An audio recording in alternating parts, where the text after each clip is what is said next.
안녕하세요. 이번 시간에는 벡터에 대한 설명을 해드리도록 하겠습니다. 이 벡터라는 개념은 수학뿐만 아니라 물리학에서도 아주 중요하게 다루는 개념인데요. 이 벡터는 좀 독특합니다. 반직선 모양으로 생겼는데요. 이 벡터는 크기와 방향을 함께 가지는 양입니다. 오른쪽 그림에서처럼 시점이 있고요. 종점이 있습니다. 정확하게 반직선이잖아요. 그런데 문제는 방향도 있습니다. 그래서 시점과 종점을 이용해서 반직선으로 벡터를 표현한다는 점에서는 반직선의 표현과 동일하지만 이 반직선 표현에서 방향의 요소를 추가하여 벡터라는 개념을 만든 것입니다.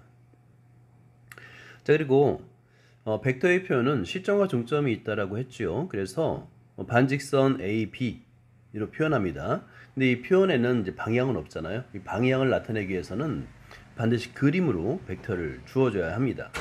A를 벡터의 시점이라고요. 점 B를 벡터 AB의 종점이라는 말을 사용할 겁니다. 자, 여기서 벡터의 크기, 선분의 길이에요. 이 벡터 AB의 크기라는 것은 선분 AB의 길이로 나타내고요. 절대값으로 나타냅니다. 절대값 기호를 사용해서 벡터 AB의 크기를 나타냅니다.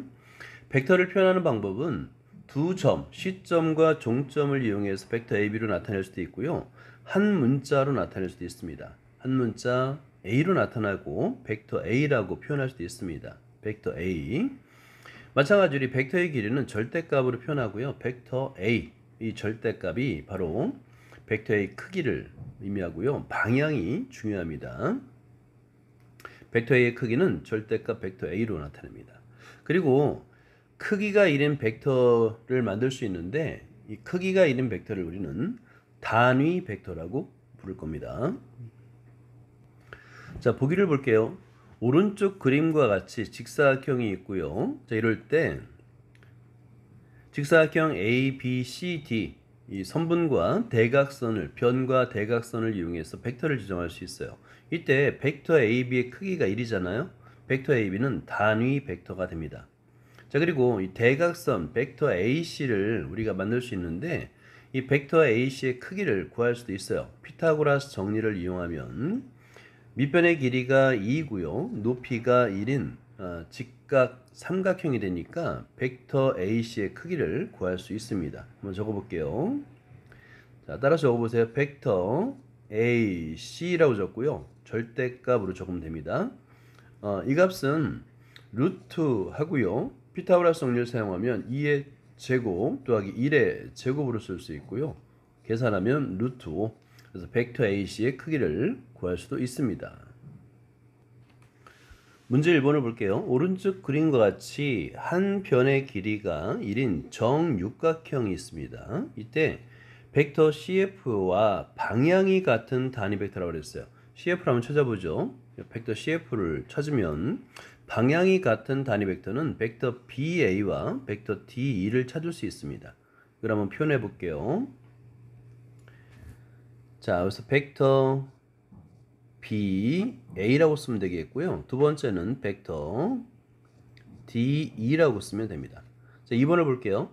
벡터 CE의 크기를 구하세요 라고 되어 있습니다. 자, 그러면 CE를 볼까요? 이걸 지우고,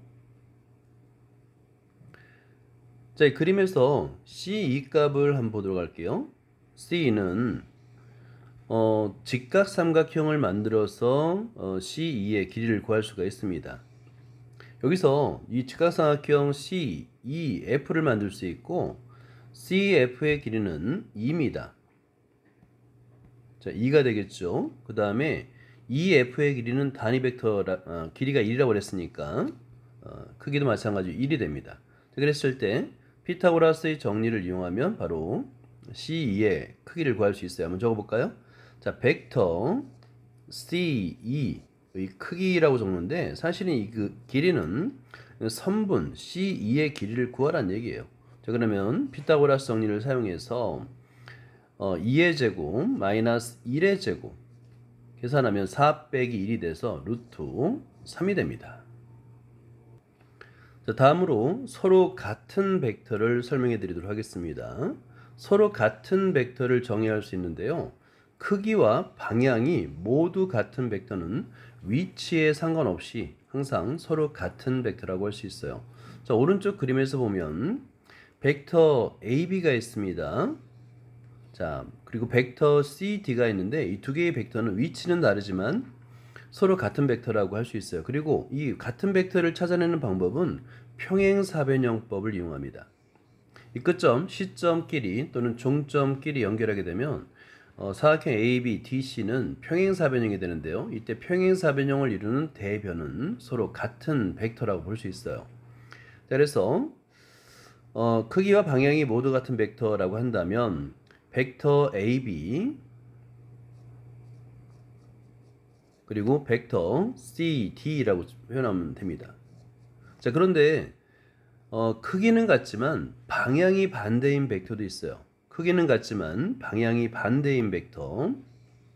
여기서는 벡터 EF가 되겠죠. 이때 벡터 EF라고 쓰면 되겠고요. 벡터 EF는 어떻게 표기할 거냐면 벡터 AB와 크기는 같죠. 하지만 방향이 반대다. 그 방향이 반대인 것을 우리는 마이너스를 붙여서 표현할 겁니다.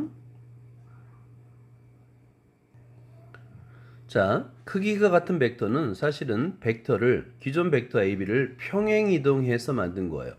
평행 이동해서 만든 벡터를 우리는 크기가 같은 벡터라고 하고요. 두 벡터 AB가 크기와 방향이 각각 같을 때 벡터 A와 벡터 B는 서로 같다라고 하고 이퀄로 표현할 겁니다.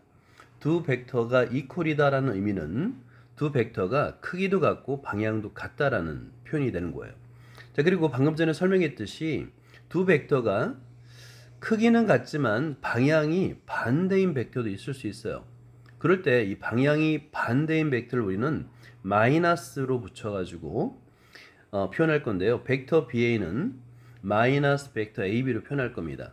자, 오른쪽 그림을 보면 벡터 AB와 벡터 BA가 있는데 이 두 벡터를 각각 A와 마이너스 벡터 A로 표현할 수 있는 거예요.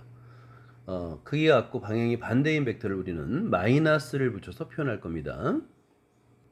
자, 보기를 볼게요. 직사각형 ABCD가 있는데 각각 벡터 AB를 벡터 A, 벡터 AD를 벡터 B라고 정의를 했습니다. 그랬을 때 벡터 DC를 볼까요? 벡터 DC. 자, 그림에서 한번 찾아보세요. 벡터 DC는 벡터 AB와 방향도 같고 크기도 같습니다. 그래서 벡터 DC는 벡터 AB와 같고 벡터 A와 같습니다 라고 표현할 겁니다. 자, 그 다음에 벡터 CB를 볼까요? 벡터 CB는 자, 이렇게 방향이 C점이 C고 종점이 B예요. 그러면 벡터 AD와 정확하게 반대 방향이 되겠죠. 그래서 벡터 CB는 마이너스 벡터 AD 이퀄 마이너스 벡터 B라고 표현할 겁니다. 문제 2번을 볼게요. 정삼각형 ABC에서 세변 AB, BGC의 중점을 각각 DEF라고 해서 오른쪽 그림을 그렸습니다. 이때 벡터 AD와 서로 같은 벡터, 자, 벡터 AD를 찾고요. 그럼 서로 같은 벡터는 크기와 방향이 같아야 되니까 벡터 DB 그리고 벡터 FE가 되겠네요. 한번 써볼게요. 벡터 DB 그리고 벡터 FE가 됩니다. 자, 다음으로 2번은 마이너스 AF. 자, 한번 찾아볼까요? 지우고.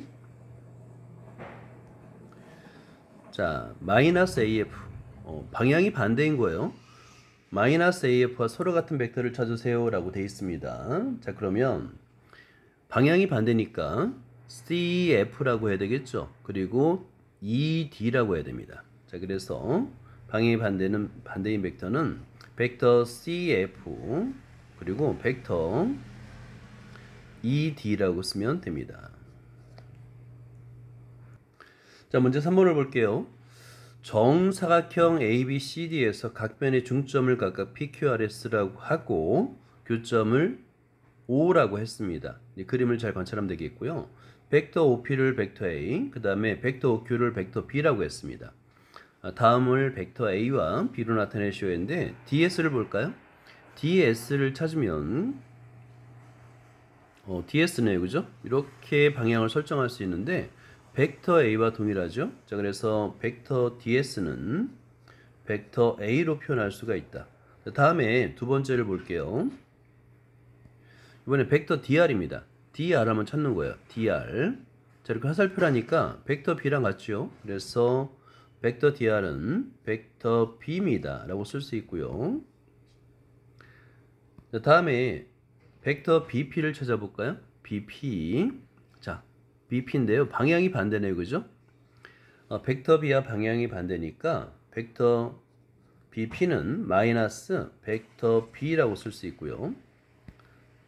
자, 다음에 벡터 QC를 찾아볼까요? 벡터 QC. 자, 얘도 벡터 A와 크기는 같지만 방향이 반대가 되겠죠? 그래서 이퀄 마이너스 벡터 A라고 쓰면 됩니다. 다음으로 생각 넓히기를 볼게요. 오른쪽 그림을 잘 관찰해 주시고 파란색 화살표를 한번 찾아보세요. 즉 파란색 화살표를 찾았죠. 방향이 있습니다. 바람의 상태는 초속 20m의 북동풍이라고 했어요. 그러니까 북동 방향에서 불어오는 방향이란 방향을 설정합니다. 북동 방향에서 불어오는 초속 20m의 바람을 초속 20m의 북동풍 파란색으로 표시를 했습니다.